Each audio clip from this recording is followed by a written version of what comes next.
Good morning, everyone. Welcome. Thanks very much for coming. My name's Tom Hayes. Some of you may have met me already. And this is Elliot Nelson. We're joining you this morning from the Newcastle upon Tyne Hospitals Trust, from Simulation Department there. And we are going to talk you through Dissecting SimMan.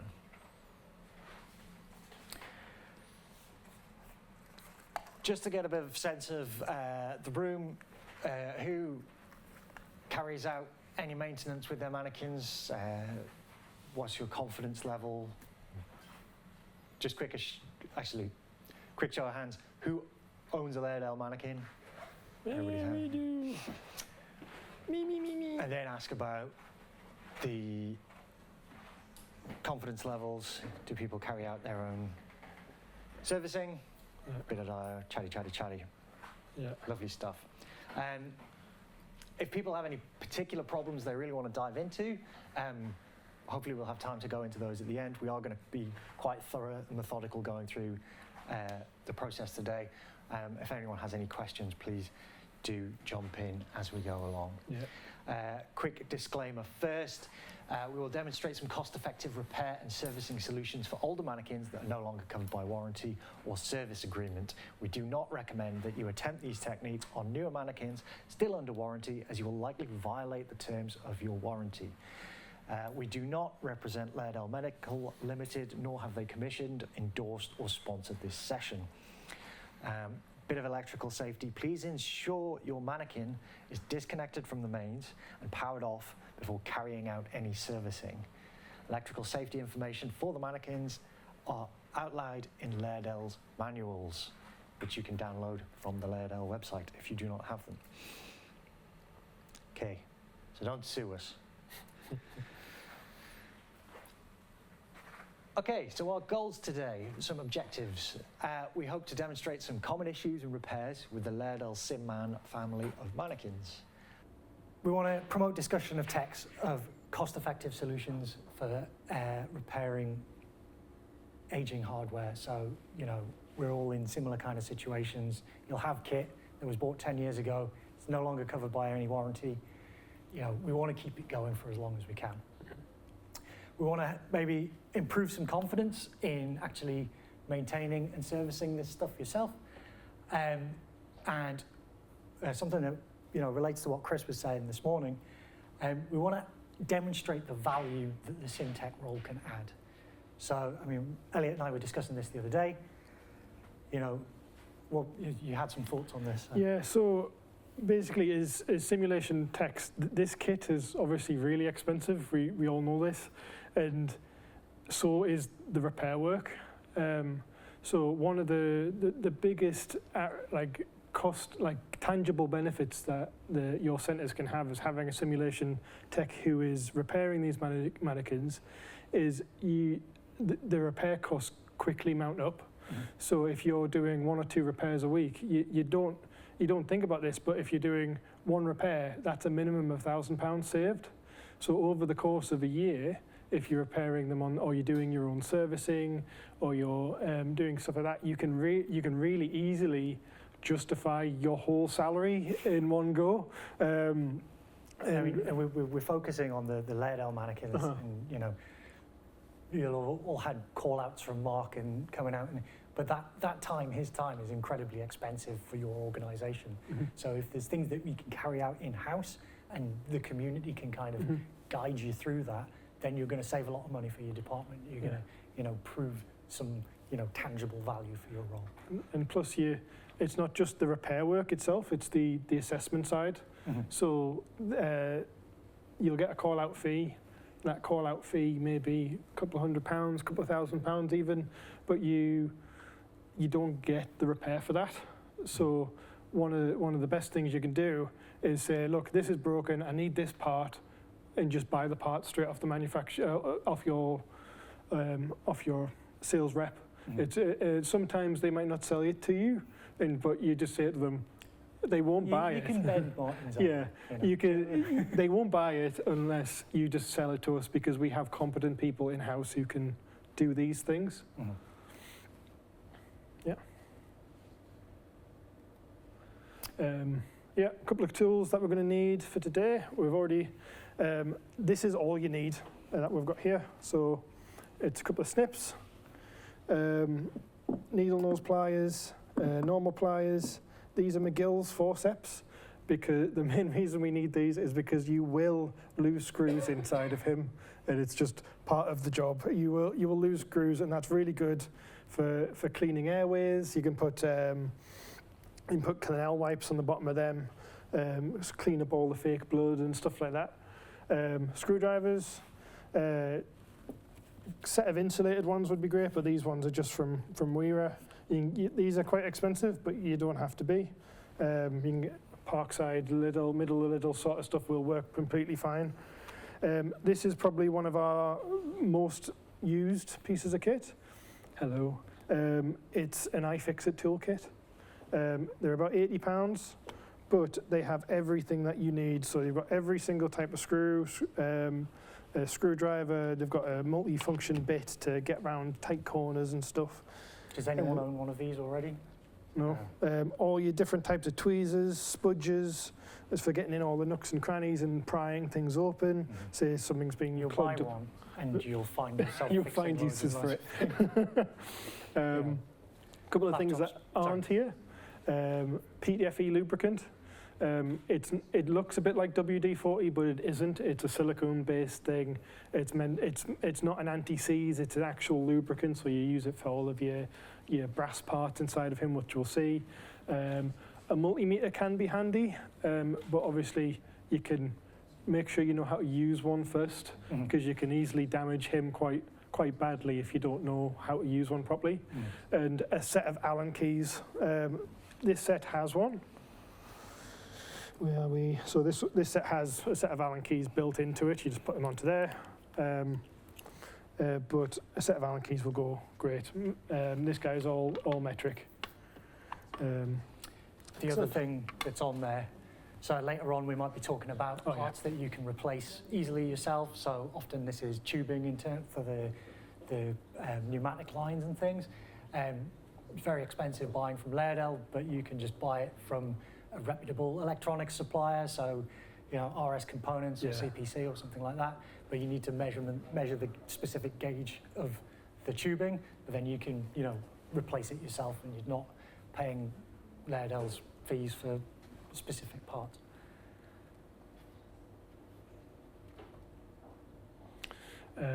Which neatly take us on to, although we're going to show you a couple of repairs that you can do yourself today, one of the most important things you can do as a SimTech is your periodic maintenance. So that's about once a year. We can give you this document. We actually received it from Laerdal themselves. So this is the document you would receive as a SimTech to say your manikin has been serviced properly by them. And all it does is it just goes through and checks everything, like an MOT in your car. And the idea is that you can catch things before they break. So if you do a full inspection, you start seeing a bit of plastic starting to degrade, you might be going, okay, I've got a year out of that, I'm not going to bother replacing it, I'll wait for it to break. Or if it's something that's fundamentally important to the manikin, we can replace it straight away before his head flies off during a sim, Yeah, because that's the thing that you really, all of us will have been in that situation where something breaks in the middle of a teaching session and you're like, ah. So at least if you're having a methodical kind of service regularly, then you're going to catch those things before they wear out and they break. It's a multi-page document. We've shown one of the pages there to illustrate, but do get in touch and we can send you these across if you're interested. Absolutely. Okay, so I think what we're going to do now is dive into our manikin. So basically, we decided on these repairs just based on things that we have seen from the simulation WhatsApp. You guys all in it? Well, this is our lovely patient for the day. And basically, these problems will keep popping up, and they're really expensive to get fixed from the manufacturer. So the first one we're going to look at is air bladders inside of his neck. So that's your That's your complicated airways, your laryngospasms, pharyngeal swelling. Those airbags can kind of fail over time. So all you would do is we will open up his chest. On the older skins, you've either got 2 zips on these sides, or on the newer skins, you've got 4 zips, and his head just, and a little bit on his crotch. And then the skin just lifts off gently. Should have got another table. Oh well. It's okay, it's all right. I'm going to have a nice big mess of mannequin parts by the end of this. What are the sorts of problems that you guys have encountered with your mannequin airways? Have you had any particular issues that you've run into? Just the tubes pop off occasionally. Yeah. We'll go through that. We'll go through bits you can do to kind of help alleviate that. So neck skin off. I will quickly remove his chest plate. So all that is you've got 2 lines here for his pneumothorax bladders. They pop off. And you've also got your defib cable connector. So that's just a little connector there. You lift off. I don't like that. Just lifts off. And you can just plonk that at his side. You can remove the little cable harness here, but it's not necessary. And then you've got access to his chest. And then we want to remove his head. So all we do, unzip the back of his head, and then his head can pull off like a nude, if anyone's from the Doctor Who. Sort of, yeah, sort of. You got it. You got it, yeah. It's always a hit and miss, that joke, because I was like, did anyone watch Doctor Who back in the back in 2000s? And then you've got this here. So this is what I would refer to as this cricothyroid cage, and in there is your air bladders. So these can pop over time. But normally the actual main problem is these tubings just fall off. You've got them here, and they just attach to the nipples that go into the bladder, into these little bladders, which I'll show you in a second. But all they'll do is, commonly you will turn the airway problem on, and you'll start hearing a hiss. And normally what that is just this airline's fallen off. So you just quickly pop it back on. We've put zip ties around these. When you do that, just be really careful, because obviously the nipple itself is quite soft, so you can actually obstruct the air going into the nipple. But it should, in theory, just be a push fit. So you shouldn't need, it's just, we do a lot of anesthetics teaching. They're lifting the entire weight of the mannequin by its head. So they do get quite a bit of stress.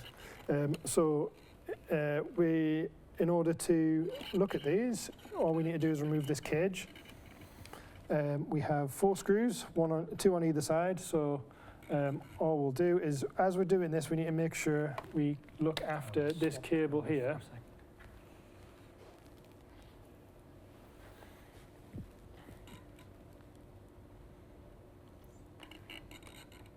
Please keep talking. Okay, sorry. And basically, you've got those 4 screws. You've got a cable for his carotid pulses there, and you just got that cable can take a lot of strain, but just be mindful that it's there. Feel free to come round a bit closer if you want, if you can't see. It's the one. We weren't sure how many people were going to turn up. So. Yeah, but this is with this being quite intimate, it's actually fairly nice just to get everyone around. So you've got those 4 screws, you've got that cable there. Oh, sorry. I'm going to bring this screw board over here. This is the other nice thing about this iFixit tool case, is you have places for your screws. Don't worry about it. It's fine. So I'm removing the screws from the other side now. So I noticed there's some small, delicate-looking cables there. What are they? So they're the carotid pulses. They're strong enough, but just be mindful of them.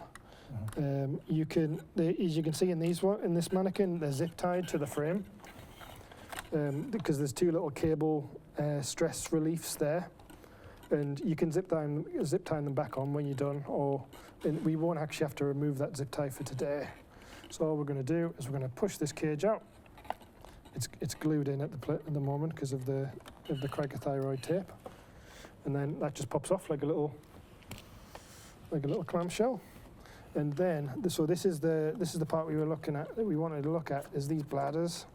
So over time these can just fail because you can see you've got these little glue joints here, and what you're looking at is 2 bladders for laryngospasm, and you're looking at another one for the pharyngeal swelling, and they just fail. It's just aging hardware. It doesn't. Yeah.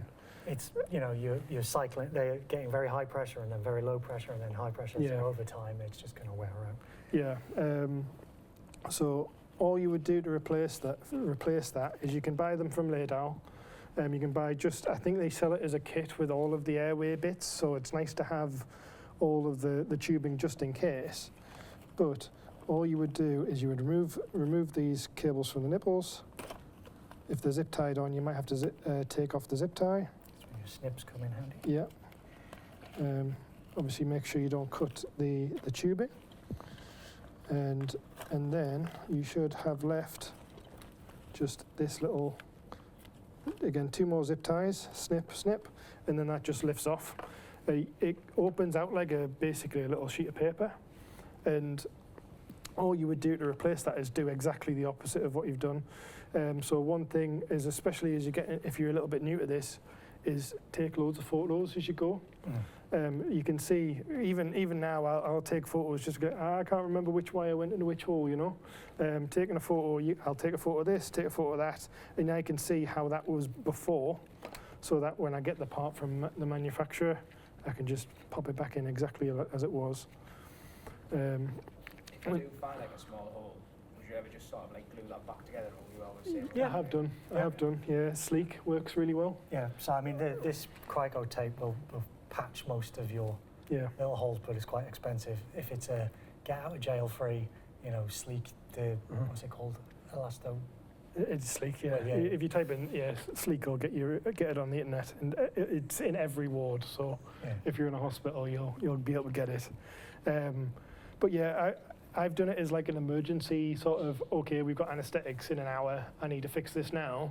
And that repair's held up for a year. So it's like, so I was just kind of waiting for it to fail again, and it never did.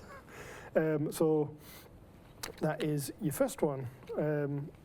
We'll have a look, we'll go on to the airway, and then we'll have a look at the C-spine bit, and then we'll look at replacing the head skin in total. So, yeah, as you were rightly saying earlier, one of the biggest problems that we get, although we tell people not to do this, is that the airway gets completely chock-a-block with fake blood and lubricant and all sorts, and it starts gumming up all of these bits, especially like the esophagus and stuff. But all of these parts are super cleanable. So all you would do if you ever wanted to say, because all you would have to do is just snip the zip tie off, give it a flush through of water, get all the gunk out, give it a flush through with isopropyl alcohol, and then plug it back together once it's dry. Nice thing about flushing stuff through with isopropyl alcohol is you're getting rid of all your bacteria and stuff. You're not getting any mold build up in all these old pipes, I don't know if any of you have dismantled a SimMan where it's had, you're nodding, where it's had stuff building up over a number of months, years. It can, there's some unpleasant residues that end up in there. Corrupted arteries. Yeah, and it can cause chest infections and stuff like that. So if you don't want to do that. Yeah, if you do experience a mannequin that has that sort of thing, wear gloves, wear your mask. But we shouldn't be doing that because we're all doing preventive maintenance. Yes. So as you can see here, if you're struggling to bag the patient, one of the things that normally happens is these airlines just pop off because they're attached at the head. You can see as you articulate his head as you're moving him from between bed to bed, these lines easily pop off. We've zip tied them all, and it's just to stop that from happening. So if you haven't got that and it's a problem, get yourself some zip ties, zip tie them all up. Obviously, just be careful that you don't over-tighten them because this silicon's quite delicate. So You'll also notice that that's a non-standard part there on his bronchus, isn't it? Yeah, that's from his. From his urinary. Yeah, and it was just a bit to extend. We only had so much tubing, so. Like you were saying before, there's lots of, if it's under stress, it pops off and you end up like, Yeah. Laying over enthusiastically back. Yeah, so Yeah, you can get this all the way to there, but it was like we just needed a little bit more room to give it, make it so it doesn't pop off every time you move him. Speaking of non-standard parts, just looking at the lungs there. Do you want to go back to that in a sec? Yep, Because we're gonna go to there in a second. Okay. But we'll go back up because we're trying. Yes, we're still on air. We're still on airway. We're trying to pretend like we're clinicians for the day. I just like that. So one thing that we see all the time in the WhatsApp is heads falling off. And normally what that is there's only one piece of plastic that holds his entire body to his torso. And his head to his torso. His head to his torso, yeah, sorry. His head to his torso. And it's really thin, it's only like 15 mils thick. So if you've got a really enthusiastic anaesthetist who's wrenching on that laryngoscope like he really doesn't like this guy, it will break. It is really comical when you see it, because all you'll see is him trying to intubate and the head just slowly rising into the air. And the same applies to, your ED teaching, your trauma guys, your resource stuff, ALS in particular. If somebody's like really in the zone, these necks aren't really made. Yeah, and it's funny because some of it's metal, but some of it isn't. So it's like, I don't know why they did it that way, but it's okay. If anyone has access to a machine shop. When you have yours in storage, how would you use? Because one of the things we do encourage those is neck colours. Yeah, all of can our do. things when they're not getting used. So have the neck colour on. we don't have that many mannequins. So the mannequins we do have are basically in use most of the time, or in bed in the ward. Yeah. So they're not being stacked. I know some centres have got like mortuary stacking. Yeah. Because you've got so many mannequins. Yeah. So basically what we're trying to do in the moment is we're trying to expose this this plastic part. The way you would do that is you've got this metal cage that's screwed down with 4 screws. It's a slightly bigger screw. It's a PZ2 compared to your PZ1s that you had earlier. But buy a set, you'll find one quickly that fits. One thing to bear in mind is as you're working through this manikin, you'll notice that the screws are all different lengths. They're normally all the same thickness, but they're different lengths. So you have to be quite mindful as you're taking him apart that you put the right screws in the right hole, because as you can imagine, these plastic parts are only drilled out so far. And if you start over tightening, you'll end up cracking the manikin. As you've seen, this guy's had a bit of abuse over the years. You can see those hairline cracks starting to form. Most of that's just due to age, really, because it's ABS plastic, so it degrades in sunlight over time. And the other thing is, as you're tightening these screws, be mindful of how much strength torque you're putting on the screwdriver. You don't need to go any far. As soon as that screw's down tight, that's it. Don't do any more. You're not getting any more effort out of that screw. You're not holding it down anymore. So we remove that plate, and then you can see here, you've got this part here. It's held in with 2 bits. So you've got a screw here, and you've got a bolt here. That is held in by a nut. And this is where our... where did I drop that screwdriver? Oh, I just popped it back here. Thank you. So this is where your Allen key comes in. So this is effectively an Allen key right now, even though it's a screwdriver. You can get what's called nut spinners, and it's basically the reverse of an Allen key, so a socket, basically. Like a mini socket set. Yeah, like this, but bigger. You don't need, for this you don't need it, but a set of pliers will do you fine. So all we're going to do is put our Allen key into there, and then hold the other end of the bolt with the pliers, and then we're going to spin.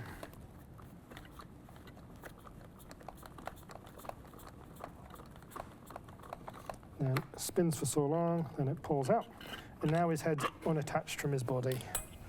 Oops, I got it. That's fine. That's why we have McGill's for when that happens, but it goes into there.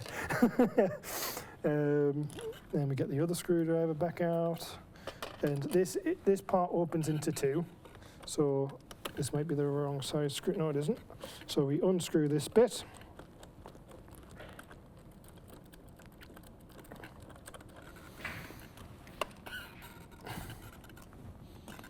Here we go. Take that screw out so we don't lose it. And then you've got this part here. And that basically clamshells into this part, which I'll show you in a second. I should be able to get it on the camera. Yeah. So I'll just remove this. With a little bit more force than you were expecting, you can just force this bit down, and then it'll lift out. You kind of have to do a little bit more force than you're comfortable with at this point. But there, just pops out. But you can see what we were talking about before. Like this bracket, this socket here, is a nice piece of stainless steel or aluminium or something. Yeah. It's really robust, and then It's it attached to connects this. into a little piece of plastic. Yeah. So anytime a fight happens between the two, that's always going to win. Yeah. And that's why these break a lot. And sorry, there was one thing I forgot to mention. There's one airline at the back here, and that's just this bit is for his reduced C-spine movement. So that'll inflate, and that'll stop his neck from being able to articulate. But you can buy this from Laerdal, and installing it yourself, you save £1,000. I think the part itself's quite expensive, but I mean, there are solutions out there on the network. Obviously, for legal reasons, I'm not going to go into them here. But You're like a secret society, aren't you? it's got a handshake and everything. You don't know what simulation that it's is, just but people who don't want to pay £700 for a piece of plastic. Yeah. So so they exist, but we're not talking about them today. talk about you've got me on WhatsApp if you need me. We won't show you this today because it does take a little bit of time. But one of the probably the most cost-effective things you can do is replacing his head skin, because it does take a lot of time. It's really fiddly, but I've shown you all the steps there. You wouldn't have to have removed this bit, but sorry, the last bit I just replaced. You would leave that metal plate on, but if you ever needed to replace his head skin, all you would do at this point is you would snip these 3 zip ties. So his esophagus and his 2 bronchus. You've got 3 screws underneath his jaw. You would then go into his mouth. You would pull his teeth out, which just pulls out with a bit of force, just yanks out that way. I mean, I think everyone will have swapped teeth and things Yeah. before, except maybe yourself. But yeah. And then in his mouth there is 2 screws, and those are the only thing. Yeah, 2 screws. On 3Gs, the only other thing you would have to remove are and essentials. This bit's are for essentials, so you'd have to remove these 2 microphones at his ears, and then you've got a load of water cabling for his crying and his tear ducts and stuff like that. You'd have to unplug them, and then the whole head skin will just pull out. Those 2 screws are the only things kind of holding it in. So for those of you who haven't run into this particular problem before, the reason that you might need to replace the head skin is the airway and the head skin are a single piece, so that you can get a nice sealed circuit for your ventilation and things. It's one piece. If somebody has been doing emergency front and neck access or anything where they've had a scalpel near the mannequin, it has happened. Well, the reason we had to replace ours is because somebody just cut right through there. It's a very mobile part, so any gluing just wasn't working. So yeah, we had to. Yeah, and sometimes replacement head. you can find that even though you've checked all these connections are good, there's little gaps that can form around here where the glue just fails over time, whereas bronchus, what would be his larynx, and round here and stuff, like little gaps can start forming, and then the anaesthetic machine gets angry at you for leaks and stuff. These type of gaps, though, Mhm. they should be, I don't know, have They you last a tried long gluing time. them? Yeah. Because they're a part that's designed to be glued, so it's easier Yeah. than if it's a... Silicon, if you get a load of silicon over it, you could Yeah. fix them as a temporary sort of thing, because the airways themselves are quite expensive. Yeah. Somebody at another centre, I think, was suggesting like a bicycle puncture repair kit. Can Yeah. like get you out of a tight spot if needs be. Particularly like you can see here on the screen, just these little joins here. Mhm. If that starts to get air in it a bit, some sort of solvent-based glue will seal that up nicely. Mhm. Awesome. Okay. So, Any questions about airway? as we're going on, feel free to kind of interject and just say if there's anything that you want to see more of, or if you're like, okay, I've shown you this, but if there's any, like, if you see something else you'd like to replace, feel free to kind of jump in. The next one, because we're on to breathing now, because we're clinicians for the day. So, two things that seize up with breathing. Sometimes the bags inside of his lungs can pop. Tom's just removing his CPR spring, it just pops out. So the lungs can pop, again, over aggressive anaesthetists or whatever, respiratory physios using cough machines, stuff like that. He doesn't breathe like a normal person. He has 2 airbags in him, and so they only simulate breathing, or being bagged. It's air going in and out of them. All of his chest rise is done by these 2 little bladders here. So when the clinicians are breathing for him, for either a ventilator or bag, you've got these 2 airbags that inflate, and as this paddle flaps up and down, the machine registers that someone is breathing for him. Just a quick note on the chest rise bags. I mean, Mhm. these are quite small. Again, this is something that can fail over time. Yeah, And I don't know if any of you have had problems with these before. Yeah. yeah. Again, it's just another push fit connector. You can get replacement ones from Laerdal relatively inexpensively. Yeah. And then you can just We're back on repair there. that yourself. They do often replace those, I know Mark replaces them on the ones that are in warranty, and then Yeah. Yeah. you know, Yeah, that's Yeah. a standard. Yeah, yeah. got loads of Here's spares. some These are by spares. Yeah. accident. Yeah. But, you know, it's something you can think about in your maintenance schedule, just like, oh yeah, these ones are getting on a bit, let's swap them out. as Yeah. well. The tubing's too short and the end will just coming off Mhm. Yeah. in case of plugging them back in. Yeah. But that's another example where, you know, buying, let's call it aftermarket tubing, Tubing. then you can run in a slightly longer line if for whatever reason, you know, you've got a lot of head movement, or, you know, your manikin sitting rather than lying, and you can kind of put in slightly longer lengths to help you out there. But yeah, so Speaking of aftermarket things. yeah, so we'll have a look at his lungs. So you'll notice these are slightly different to, and all I'm doing to get to these is that you've got 2 kind of elastic bungee things on either side. You just pull them off. Has everybody seen the standard lungs that the SimMan comes with? Yeah. They look like these but grey. But also, they're more like this kind of plastic, Mm-hmm. and their volume is really quite small. They don't have a lot of elasticity. So those of you who do, you know, respiratory teaching or anaesthetics, your trainee's going to come in, they're going to whack the ventilation volumes up to, you know, 600 mil tidal volume, and your bag's just going to pop because it's not designed to Yeah. take that. So we've replaced ours with test lungs. So you'll have hundreds of these around an anaesthetic department, and these lungs are normally used to test anaesthetic machines or bags that are they'll do like 2 bag tests where they'll inflate one with the other and to check the machine's not leaking. So your anaesthetic department, if you have one, will have hundreds and hundreds of these. Or even in a university, Yeah. you've probably got test lung. These ones are paediatric test lungs Yeah. specifically, but there's Yeah. probably some lying around. How the lungs come today from Laerdal is you'll have a little thin piece of silicon, because this came from the original lungs that we got from when he got serviced, they replaced them. And all we've done is cut the end off this test lung, and we've just taped it on. We can 3D print adapters that'll go into like a full proper test lung slot, but this works just as good. It's just a thin ring of silicon that came with him, taped on.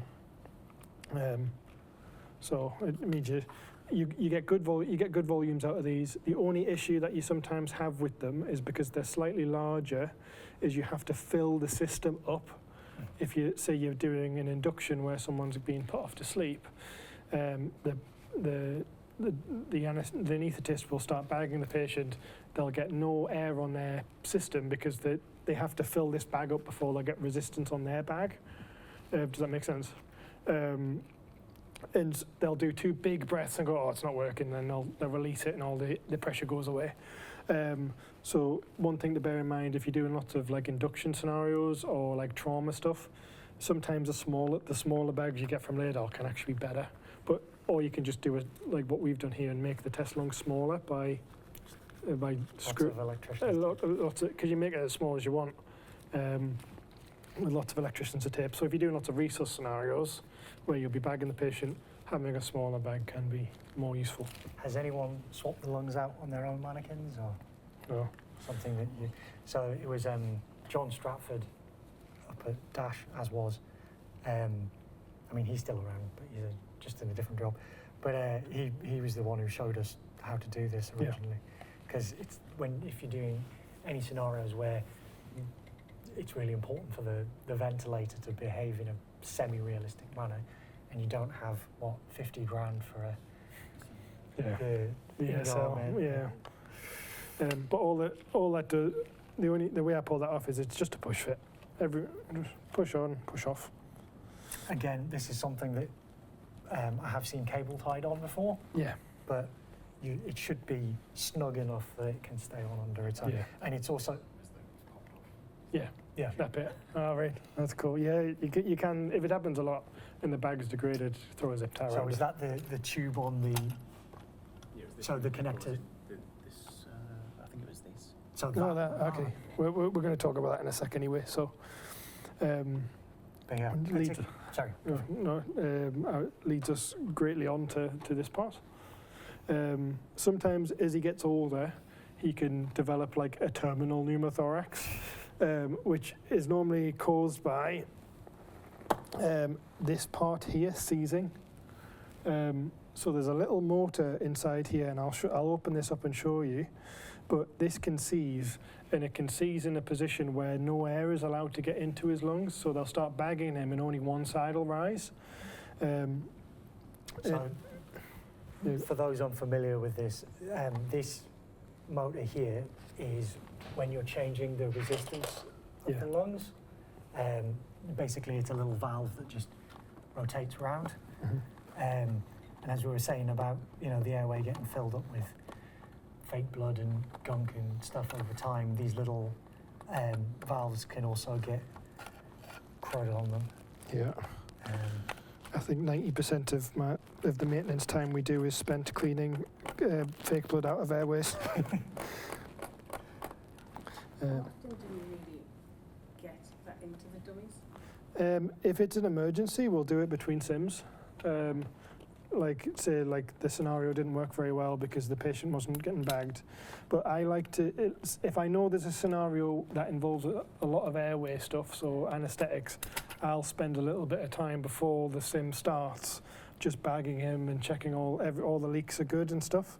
So I can at least warn the faculty that he's not working if I don't have time to fix it.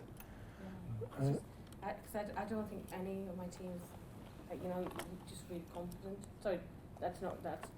I don't think we have a SimMan that we don't really use, and I have a feeling that nobody's ever took the skin off. Never mind. Yeah. Well, we So are just quite across the fast. road. Yeah, so, no, that's great. And we'd be happy Yeah. to show you guys that road. I think one of the reasons we wanted to do this session today is to, give people the confidence to kind of go, oh yeah, I can follow those steps. You can change We can- over his batteries. There's a way of doing his batteries Yeah. Yeah. so that you Yeah. don't nap it. yeah, Yeah. no, But- it's because I don't think, well, we're just not utilising them, we're not That's okay. in Newcastle University. So, yeah. We use them really for an open data show and ask for attack. Right. Like, just not. But there is people that are wanting to use them and Mhm. showing. Yeah. But it's having the Nobody's, I think, confidence. confident to Yeah. to use it. But as you can see here, Medicine and pharmacy, I suppose. as you can see here, I'm being quite rough with him, and Yeah. like he is really hard to break.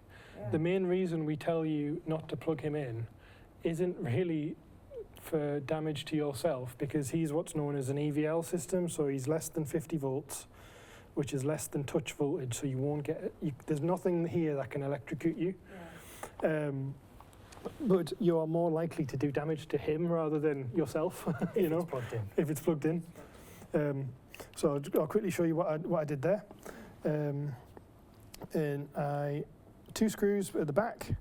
I removed this little sensor we do here. This sensor, it's used to tell the system where it is, and you'll see why in a second.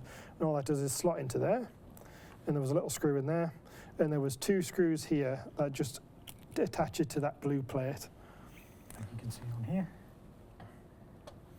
And now this is what we were talking about earlier. So this is like your variable resistances. So that's wide open. If I turn it 90 degrees, that's your 66% open, and that's your 33% open, really, really small, and that's completely shut off. So over time, this can fill with gunk, and a bit of sandpaper, a little bit of a cloth, give that a good wipe down. You don't want anything too gritty. Yeah, Like a it's just Scotch Brite brass. or something would Yeah, work. But yeah, it's just to, like, you'll get even, you know, over time, a little bit of residue will just gunk it up and prevent it from moving. So yeah. this is where your PTFE lubricant comes in. Yeah, so one thing I'll do, if it gets really bad, if it's not too bad, and you just need it to free it up for the scenario, all I'll do is give it a little spray of PTFE lubricant, just a little one, down directly into there without even taking any of this apart, just that one hose. Give it a little spray down there, turn it round, like turn it to 100%, turn it back, work a little bit more in, and normally that 99% of the time that's good enough to make it go. However, obviously at that point you kind of are aware that you might need to investigate a bit further if it's starting to stick, but that'll get you out of a jam basically. And that's all we'll do. We'll give it a clean. If you've got a Dremel, for example, the Dremels come with like really soft sanding discs, like 2000 grit sanding polishing wheels basically. If any of you use a car fanatics, just give it a little polish. It's only brass, so like Tom was saying, be really gentle with it. It's not like a good strong steel or anything. But also, you know, if you use a heavy grit, you might end up with grit back in the thing that you're trying to avoid. Yeah. But yeah, that's it. That's all of his airway stuff. And breathing. Yeah. Yeah, breathing. We'll show you one quick thing with circulation, but it's not like these parts very rarely break, but this can kind of go to any electronic parts on him. All of the parts, electrical parts on him are keyed. So what that means is you can't put them in the wrong way. And so you'll see here, this is a pulse module, and all you'll have to do to remove that is pull it. Or most of them, and these are just little fan pin header connectors. You can, again, buy these from Laerdal if your pulses stop working, and they just slot into there. You can't put them in the wrong way because of these 2 little tabs. And that is basically all of the connectors around him. So if you ever have to replace one, say he needs a new chest because some of his speakers aren't working, you just buy the chest from Laerdal. You can pop that little pin out, and it'll pull straight out. Awesome, I'll put that back in. The last one of the day is his eyes. Yes. We're good. We've got 10 minutes left. Brilliant. So almost Does bang on anyone time. have any other questions about the airway kind of system? Anything else that comes to mind, Woodbus, before we do it on the last one? Any problems you've run into? Yeah. No? Okay. No. Eyes. Eyes. So the other problem that we see all the time is him having like a permanent stroke. Like one of his eyes will just kind of be stuck all the way down. And normally it's caused by two things. It's residue on his eyelid or his eyelid popping off slightly.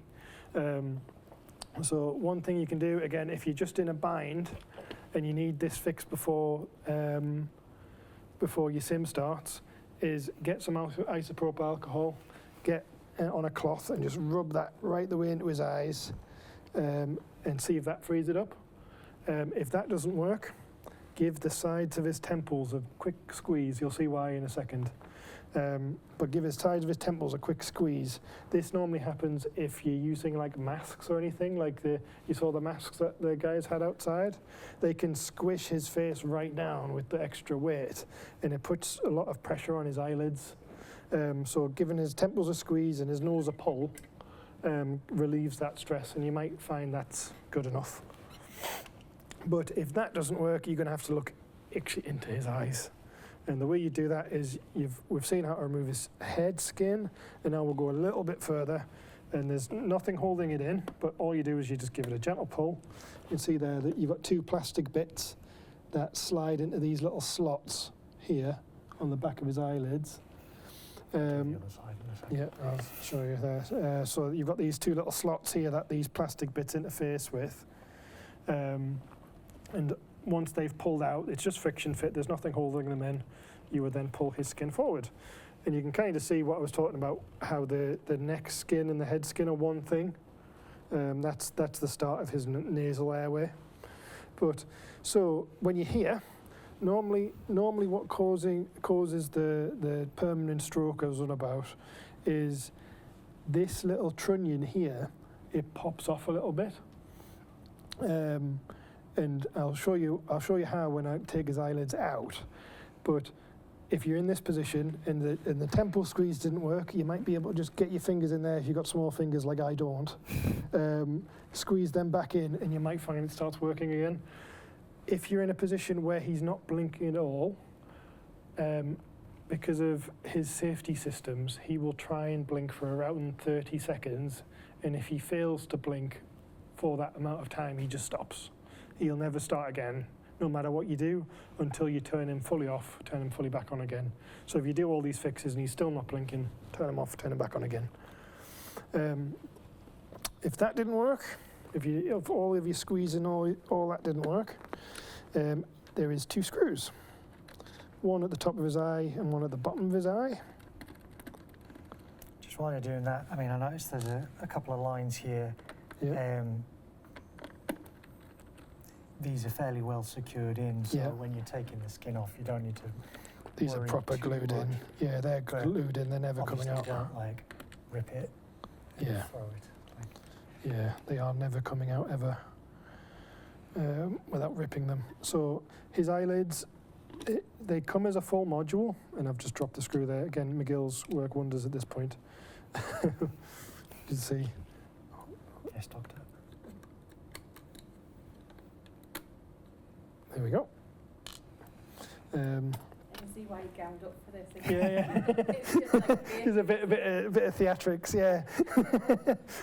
So that will pull out, and then you've got this ribbon connector here. All you do is it comes out with friction. It's keyed, so you can't put it in the wrong way, and it just pulls out with a bit of force. Not too much force that you're uncomfortable. It's just nice, gentle. Nice. If it's not coming out, then there's something wrong. And then when you get to this point, you're going to have to remove one more bit and be really gentle with this because this plastic's so delicate. I'll just get a better screwdriver. And you've got these 4 screws here. And all you would do is unscrew those bits. There we go. My ODP here, my scrub nurse. Thank you.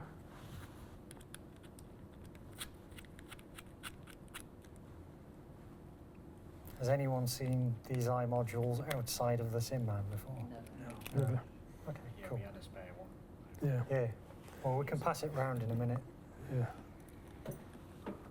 And this one, there's a little bit of tubing that just needs to come off, I think. I've never seen this tubing before. we did that. We rehearsed this on a different mannequin, but then if it does have that tubing, just pull it off, and then that comes out. This is- Sometimes there's a little white plastic spacer in there. Don't worry about it. You just make sure it goes back on. And then this is his eye module. And you can see here, this is the part that normally fails.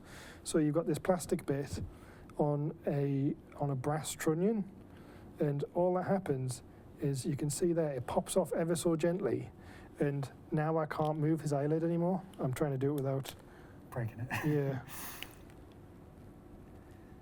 intentionally. There, so what happens is that pops off ever so gently, and now this won't move because his eyelid becomes more convex, or concave on the other. It presses against his eyelid, and